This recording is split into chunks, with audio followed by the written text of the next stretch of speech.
on this beautiful Wednesday morning.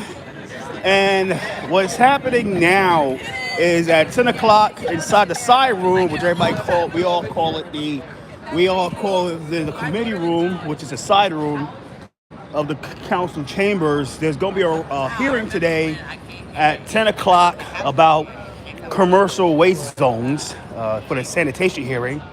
Uh, there's another hearing next door to it for the chambers, which is about. Let me log in. Make sure I get my damn. I gotta log in, which is about what they call that bullshit again? Oh, dining out NYC. So I thought there was gonna be a dining out NYC rally here because everybody know how transportation alternatives really is and shit like that, and how they be trying to take over the steps and shit like that, and try to make sure that take the steps and cry about dining out because they want that dining out stuff. The speaker has lowered the amount of applications that could be implemented in the city for dining out, but they having this rally here for. This is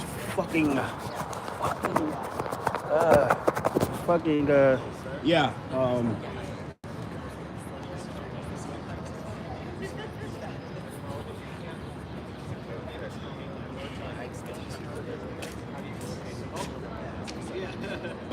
Commercial waste zones rally. So it's like, I totally want them shits. My advice is they need to eliminate commercial waste zones. That's my advice.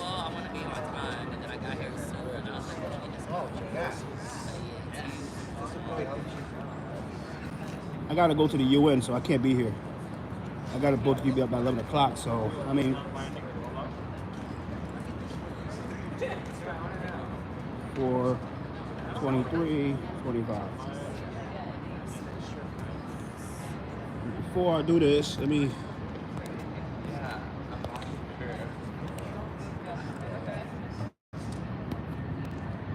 Do not disturb.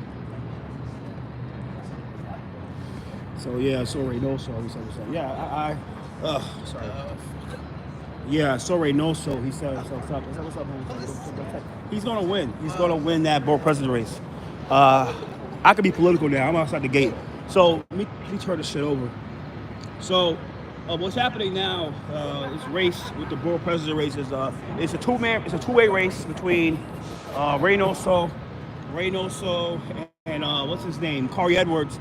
Like I said, with Reynoso, I said, look, I support him. He's gonna win. He's gonna win his re-election on a landslide. What's happening here is that what's going on is Reynoso fired Richardson, right? What happened? Richardson was the deputy board president. Richardson made him deputy. Richardson got him the votes in CB to win over Carnegie Jr.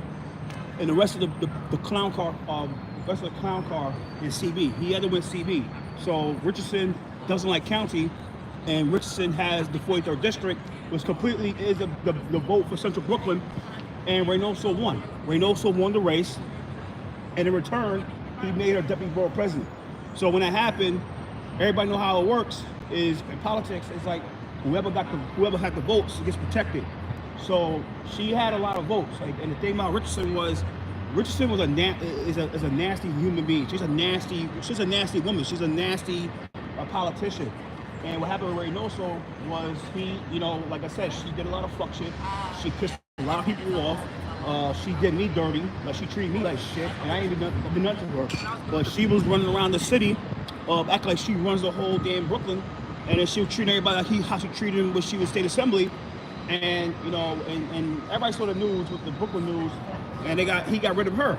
So in spite of that, she's now running homeboy Rick Edwards against Reynoso, and it's sad because I said Reynoso's a good person. Like I said, I got kicked off Community Board 8 on my own becoming. I would never blame you for that. I said I'm never getting mad at you for that. I said it happens. Plus, I'm better off without the Community Board 8 anyway. I'm better off with the board anyway, and I'm better off the board anyway.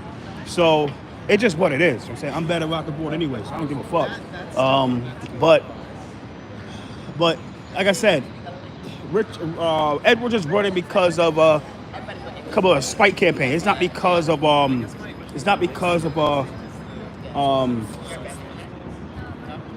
he cares. You know what I'm saying?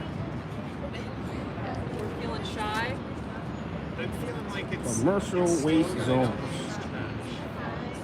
Yeah, so I gotta go to the UN up there, so I can't be here. But I mean, we will show. I just feel like who knows, but you're such an interesting person. You're fine. I want to talk to you. That's really cool. No, I want to ask you. Know that I have to. So yeah, at 10 o'clock, there's gonna be a hearing for Dining Out NYC, and like I said, they all mad about that. But like I said, the mayor doesn't. It's not really like they want this stuff to go through, but the mayor don't give a shit.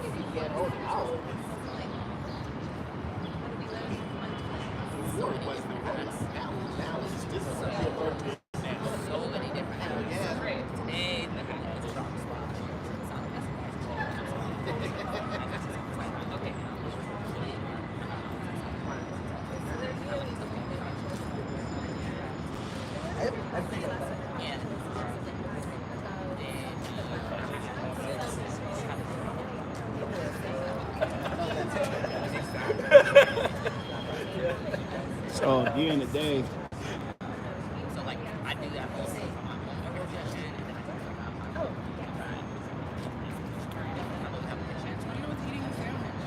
and then I talk about so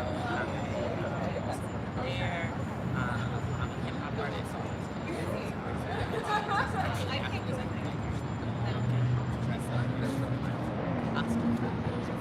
For an assembly for middle school, so it's cool.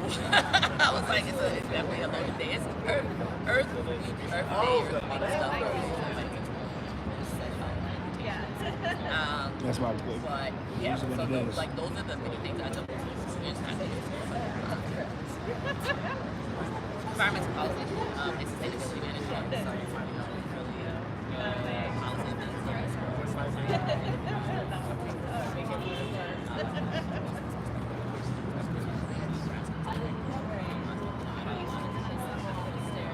That's why everybody's upset. Yeah, you have it's a lot of people here. Like I said, no, of course. we're gonna start this shit now. SHIT.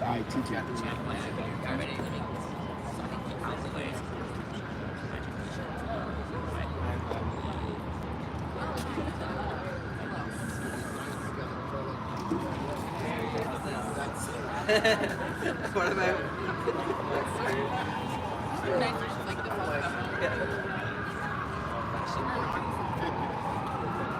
Should do a vertical horizontally. Oh, you like it, right? I should do it. You're right. Do horizontally because you can see everybody. Good for crust, too. Yep.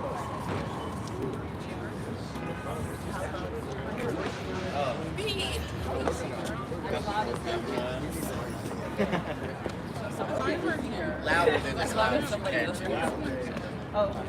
You turn it up to 11. 11. Wait, Janelle, let's start again. No, man. Five. Oh, jeez. Yes, I say that. That's spectacular. I said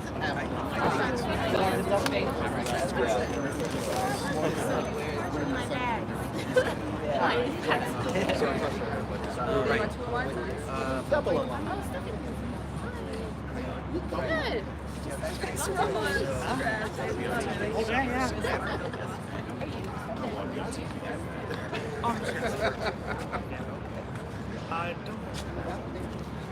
I just heard about it like, That's great. I want to get more involved with stuff, so yeah.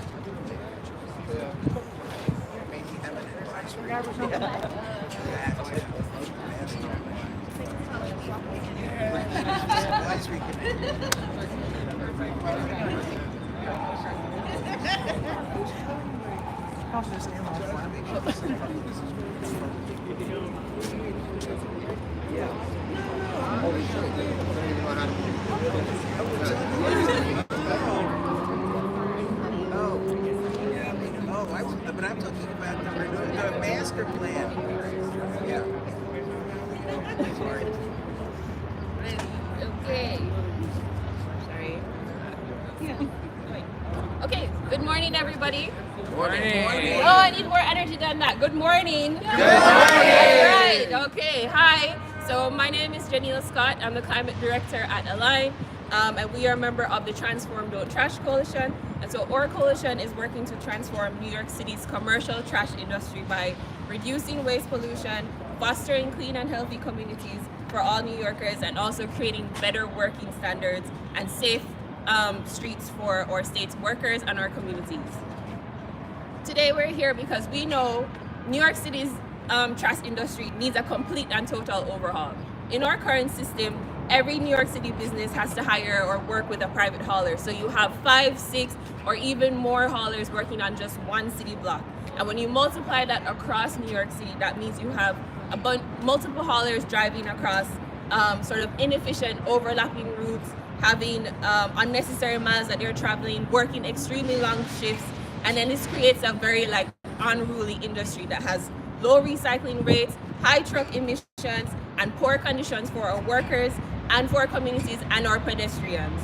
So more than 5 years ago, our coalition saw that commercial waste zone was the solution to this situation and to overall the industry. We worked tirelessly with advocates as well as elected officials to pass legislation that is now Local Law 199. Where we've now seen that only one zone out of 20 zones has been implemented as of January 2025, and this has been termed a pilot program. But this law was never intended to be a pilot program.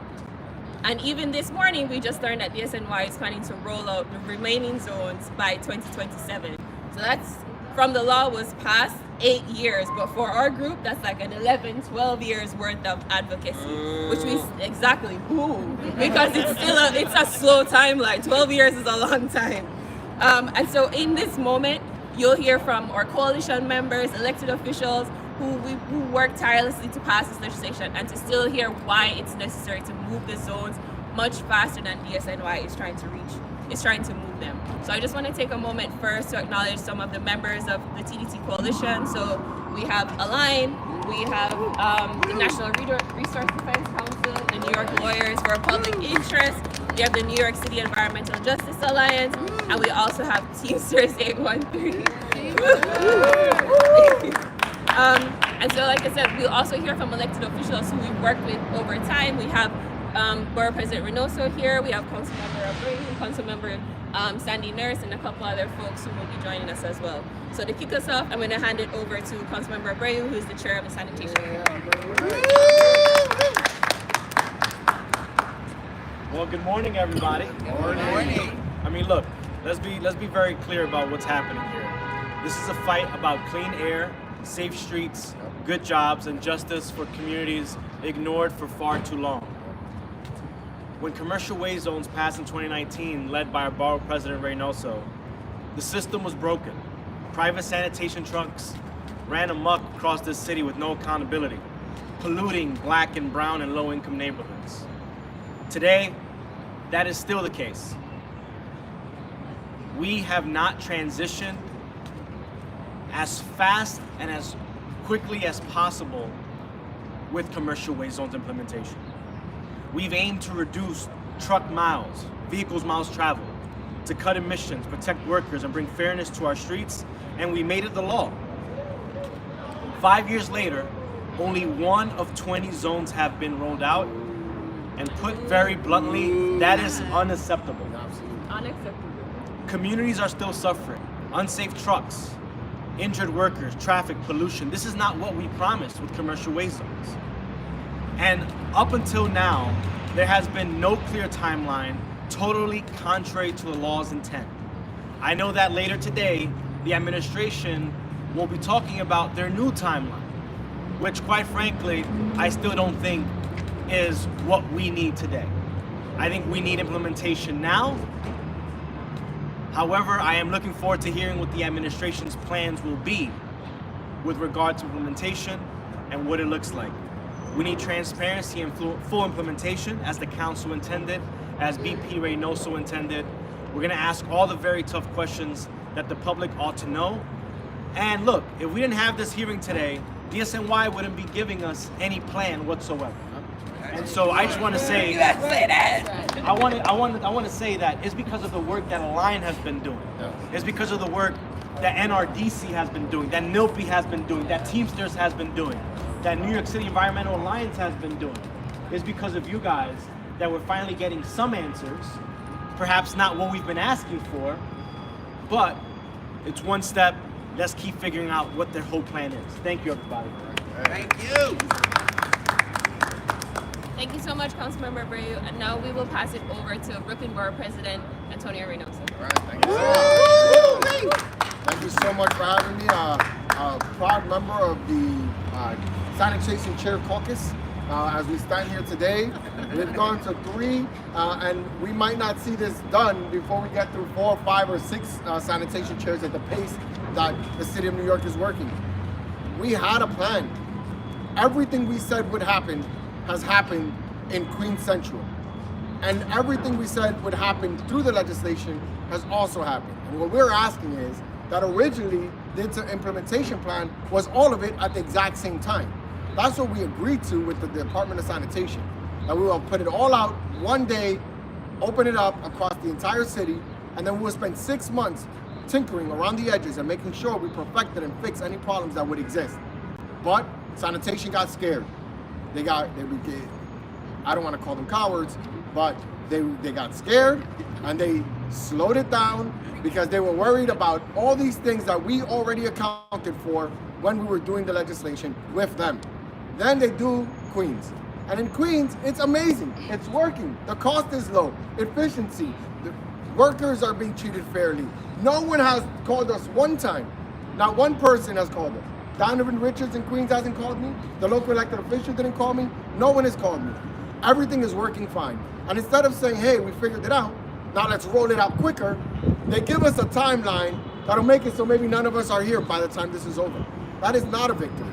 But I do want to say, I'm grateful for the work that Councilmember Sandy Nurse did in pushing this forward and doing the best we could to make sure we get some answers. We didn't get enough answers. For Councilmember Abreu, he is absolutely right. We don't get a schedule of any kind unless there's a hearing here in the city council. So it's sad that we gotta have a spectacle to get them to do the job that is actually working and that they were supposed to be supporting. And it's not what's happening. So again, I just want to thank everybody for being here, all your hard work. It means something. We got it right. And now only if we can get an administration that can follow through on commitments that we've already made. Thank you so much.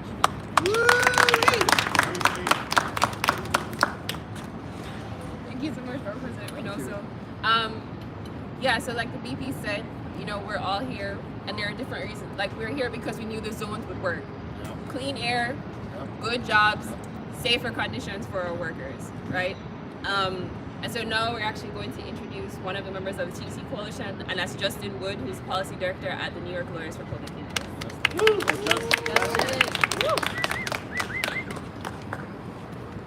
Thank you so much and good morning. I'm Justin Wood. I'm the Director of Policy at New York Lawyers for the Public Interest. We've been founding members of Transform Don't Trash New York City, working to reform this city's sprawling commercial waste sector for over 11 years. And so while it's a relief to finally hear some answers today on a timeline, every year, every month that's gone by is a month that's had unnecessary millions of garbage truck miles by the heaviest, most dangerous, most polluting vehicles on New York City streets driving through neighborhoods.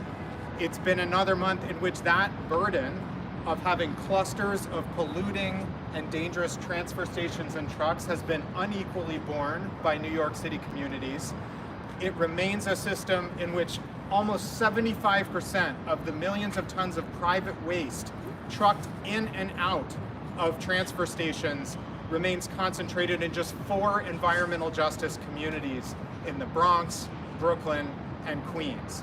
And so while we're relieved to hear that there's some timeline for having this new system, which just puts a framework finally for accountability, transparency, and efficiency and safety into place for New York City's huge commercial waste system, it's now up to DSNY to use that new system to achieve the goals of reducing our greenhouse gas emissions, even as the federal government tries to increase them at every turn, of making our streets safer for New Yorkers and for workers in this industry, and for bringing some relief in the grossly unequal system that remains our solid waste infrastructure. So we're excited to hear some answers, and we're ready to bring this system online. So what do we want? Commercial waste zone. When do we want it? Now. What do we want? Commercial waste zone. When do we want it? Now. What do we want? Commercial waste zone. When do we want it? Now. What do we want? Commercial waste zone. When do we want it? Now. So if it wasn't clear, we're looking for the commercial waste zones now. And so as we mentioned, we also have the benefits of that have happened to different workers. So we actually have a member of Teamsters 813, that's Bonicio Crespo, who's going to come and talk to us about the experience so far.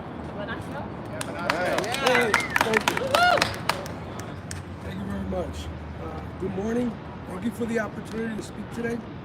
I am Bonicio Crespo, Secretary Treasurer of Teamsters Local 813. Speak up, my friend. And I'm also a former worker of the private sanitation industry. Teamsters Local 813 is one of the largest labor organizations representing workers in the private sanitation industry. Local 813 has been a supporter of the Commercial Waste Zone Initiative since the very beginning. We are proud to be partnered with our brothers and sister organizations in the Transform Don't Trash Coalition. It has been our hope that the collection of sanitation from private industries could be reformed and improved and operate more safely and efficiently. With the vision and determination of political leaders like Brooklyn Borough President Antonio Reynoso, Councilperson Sandy Nurse, Chair Sean Abreu of the Committee of Sanitation and Solid Waste Management, and all of New York City leaders who believe in and in support important initiatives. These things are finally getting done. We see the rollout of the program and increase in worker safety. Realistic routing has reduced vehicle miles traveled. Conditions are improving in the industry, but we still have work to accomplish. We will continue to push for the rollout of all zones within the city. The improvement that will occur for the workers in the sanitation industry, the residents of our city, the benefits and environment issues are all must be done concerns for the coalition. Teamsters Local 813 and the TDTNY Coalition remain committed to supporting the Commercial Waste Zone program.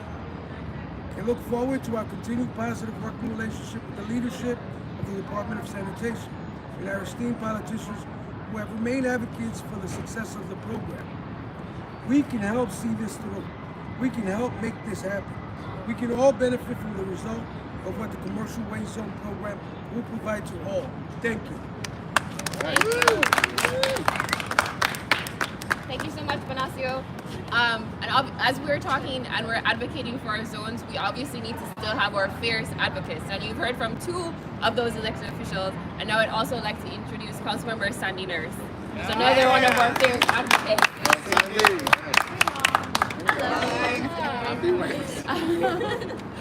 Listen, I think Council Chair Abreu and our borough president said it really great. But I think the issue here is this repeat pattern with this administration where they take laws as suggestions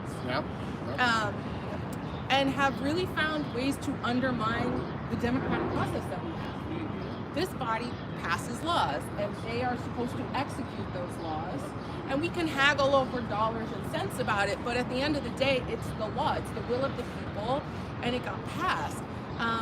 And it feels like with every single piece of legislation that has real impact on New Yorkers, there's an attempt to undermine it, relitigate it, open it up again, and try to find ways to change something that was already agreed upon.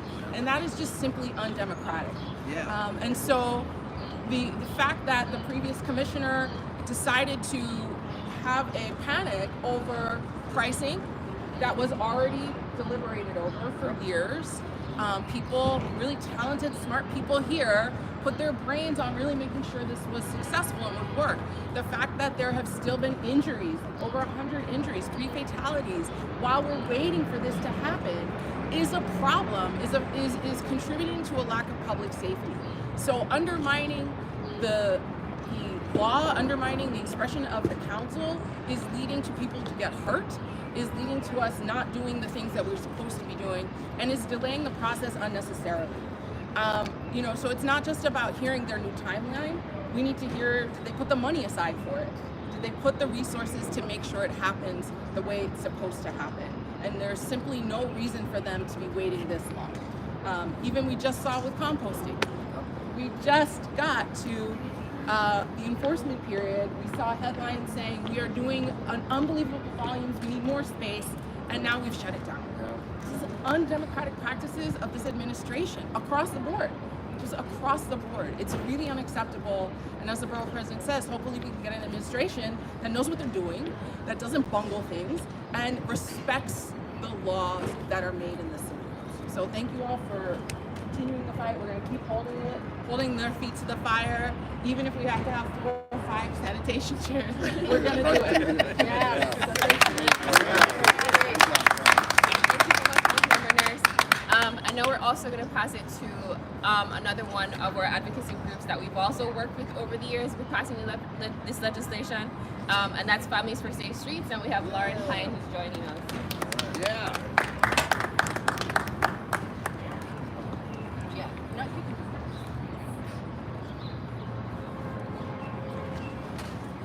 Good morning, everyone. Good morning. Thank you for being here. I would like to say that I am one of the #1 reasons we need waste zone reform in this city.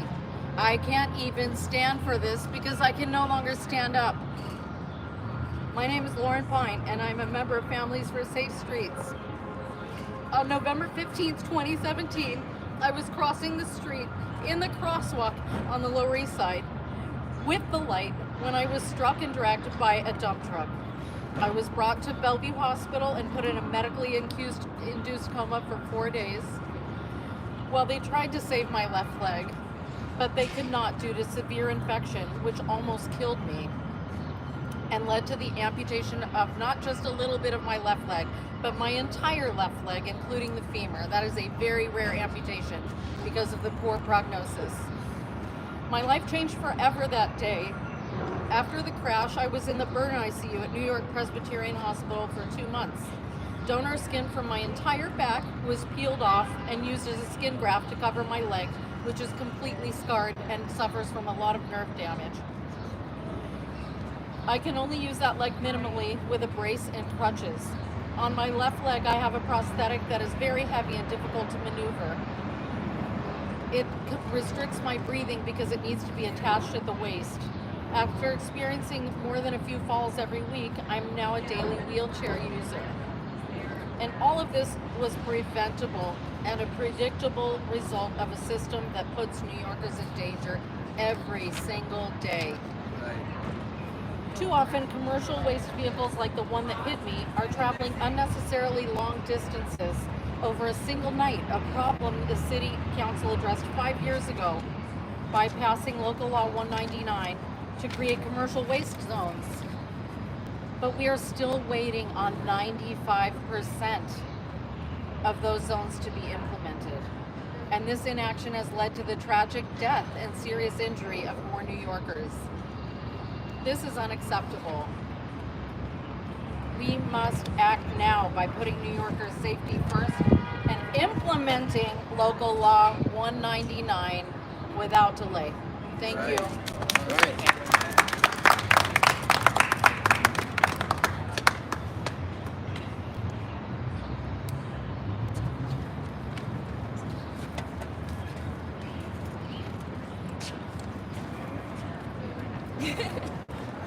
I just want to say thank you so much, Lauren, for coming and for sharing your story. I think we're all here. We're talking about commercial waste zones. We're advocacy groups. I think it's always necessary for someone to be able to share their story. So it's not just something that our groups came up with magically. We're just like, oh, we want waste zones. It's because there were real impacts that people were experiencing. There are real issues. And these are things that have detrimental impacts. People have lost their lives. Even today, we've still seen up to 103 incidents and injuries. And these are things, if it's not fatal, it's things that are impacting people's daily lives. So while the administration is dragging their feet, many of us are still dealing with those issues on the daily. So like we said earlier, we're gonna keep putting people's feet to the fire. We'll keep reminding them why we're here and why we passed this law in the first place. And so up next, I just want to have the chair of the Bronx Swap, Dior Setilier. All right, good morning, y'all. Good morning. All right now, all right, okay. So I really appreciate very much, Lauren, for you sharing very emphatically the necessity of these laws, right, moving forward. That touched me in the moment this year, and I think very much unexpected. And so I come in our humanity, right? That's what these laws are. These laws aren't just pieces of paper. It is really our human rights, right, to access. And so I really quickly want to read a quote. So according to Columbia Climate School article, Mont Haven and Port Morris are saturated with waste facilities, which we know, right? Power plants and warehouses and crisscross with highways that carry diesel trucks throughout the community. Local residents experience significantly more asthma hospitalizations than anywhere else in New York City, and children have some of the highest rates of asthma in the country. The South Bronx is considered Asthma Alley, okay? I represent the Bronx here today as chair of the Bronx Solid Waste Advisory Board. So I want to just kind of point out some things here around coalition observations and kind of some swap solutions and some things that we thought about. So with low recycling rates, we've seen that micro-hauling and bringing the process back locally actually helps to increase those rates. The high truck emissions, again, micro-hauling, right? We have organizations like BK Route, which I also represent, where we use e-bikes and we use bicycles as well, right? And so that cuts down on that high truck traffic, and we use low emission vehicles with the micro-hauling license as it stands for commercial waste. And so with the poor conditions that we see for workers, that's why we want to lift up models like worker-owned cooperatives that bring back the democratic ownership to workers so that we empower them and to be a part of their solutions, right, for their own economic wellness. These unfair sightings of the waste transfer stations, the reinvestment should go back into these same EJ communities that have to house these waste transfer stations. So in closing, I just want to say that the Bronx is not simply dirty. The Bronx is breathing. The Bronx is greening, and the Bronx is ready for its first commercial waste zone. Thank you. Thank you so much, Dior. And now I'd like to invite Eric from the National Resources Defense Council. Welcome, Eric. Good morning, friends. Good morning. Eric Goldstein from the Natural Resources Defense Council. More than 75 years ago, the city of New York officially informed its businesses, restaurants, and industrial facilities that they were responsible for handling their own trash. Over the decades that followed, the private carting industry collected waste from these facilities and took them to unlined landfills, dumping their trash in these facilities all around the city, including in Fresh Hills landfill in Staten Island, the largest landfill. They were saving money because they were dumping below cost in the city's precious landfills. As the city raised the cost of tipping at these landfills in the 1980s and the 1990s, the private carters again tried to do whatever they could to save money. So they focused on out-of-state landfills and incinerators that had their own environmental problems.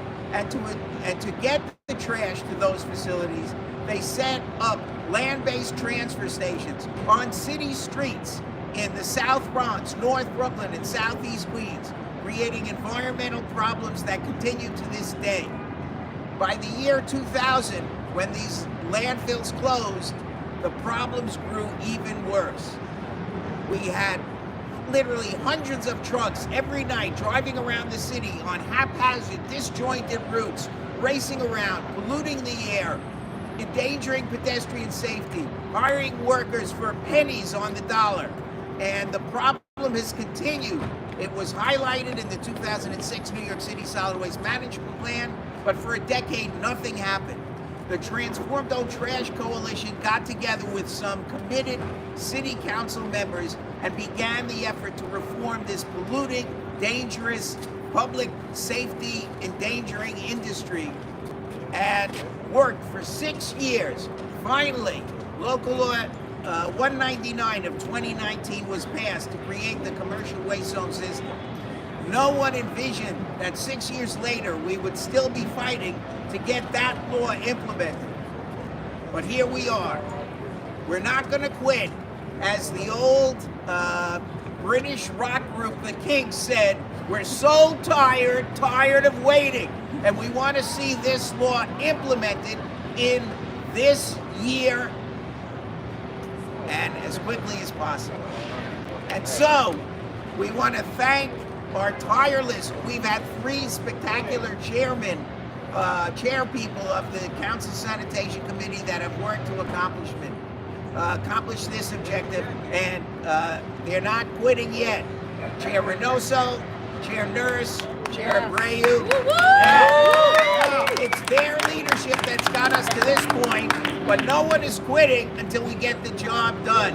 What do we want? Commercial waste zone. When do we want it? Now. What do we want? Commercial waste zone. When do we want it? Now. What do we want? Commercial waste zone. When do we want it? Now. Thank you, Eric. So like Eric said, we are tired. We have been here for a long time. This work has been going on for 11, 12 years. The delay is 6 years within that. So it's not just 6 years, it's 12 years overall that this has been taking. So I just want to say thank you so much to everyone who has joined us here today. As you've heard from various groups or environmental advocates, elected officials, labor unions, that we are looking to have commercial waste zones now. This is an issue that is a public safety issue, it is a health issue, and it is something that we're continuing to fight for and continue to work to have that implementation. And like Councilmember Abreu said, there's a commercial waste zone hearing that's happening right after this, and so we will be going inside and hearing more about the proposed timeline of the SNY and what it is and how it is they plan to roll out the zone. So thank you so much for coming, and we hope to see you inside. Thank you. So that's a wrap. Oh. Shit, I think, fuck. Nah, fuck, man. I think I pressed the wrong button, but it's what it is, man. What can you do? Shit.